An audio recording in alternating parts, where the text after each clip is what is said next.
Hindi nagpatinag ang mga mamimili na dumagsa sa Divisoria ngayong bisperas ng Kapaskuhan sa kabila ng masamang panahon. Pero ang Divisoria na madalas natakbuhan ng mga nais mag-budget na mga pinamili ay matumal pa rin ang bentahan. Yan ang ulat ni Luisa Erispe. Mula umaga hanggang hapon, hindi naramdaman ang init ng araw sa Maynila, sa Divisoria. Dahil sa ulan, naging maputik ang lugar, lalo na sa mga iskinita sa paligid ng Recto Avenue. Pero sa kabila ng pabago-bagong panahon, ang mga mamimili, tsinaga pa rin ang magpunta sa Divisoria. Tulad ni Angela, mula Caloocan City, bumiyahe pa kaninang tanghali dahil sulit pa rin daw sa Divisoria mamili ng pangregalo. May nabili na po ako, kaso meron pa po kasi akong bibigyan. Medyo madami-dami din po kasi bibigyan ko eh. Kaya ngayon lang po.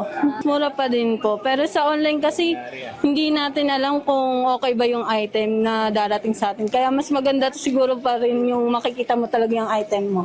Sabi naman ng mga nagtitinda, kahit last-minute shopping na, masasabi pa rin nilang matumal ang bentahan ngayon kumpara noong mga nagdaang taon. Natatalo na raw kasi sila ng online sellers, kaya bagsak presyo na sila kung magtinda. Kung may makipagtawaran pa nga, halos bigay puhunan na sila para lang makabenta. Matumal po. Mas marami po nakarangka.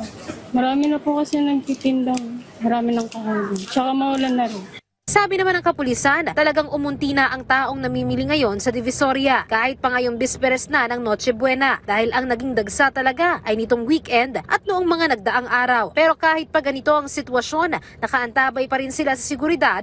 Katunayan, ang Manila Police District may idineploy ng 1,200 na mga pulis ngayong Pasko. Simula nung nagkaroon tayo ng Paskuhan 2024, noong December 15, wala pa tayong reported na insidente dyan. At ito lamang nagpapakita na hindi tayo nagkakamali doon sa mga nilalatag nating seguridad. At ang pakiusap na lang din natin sa ating mga kababayan, kung sakali na meron kayong mapapansin na mga kahinahinalang individual, base sa kanilang presensya at kilos, ipagbigay alam nyo agad ito sa ating mga kapulisan. Luisa Erispe para sa Pambansang TV sa Bagong Pilipinas.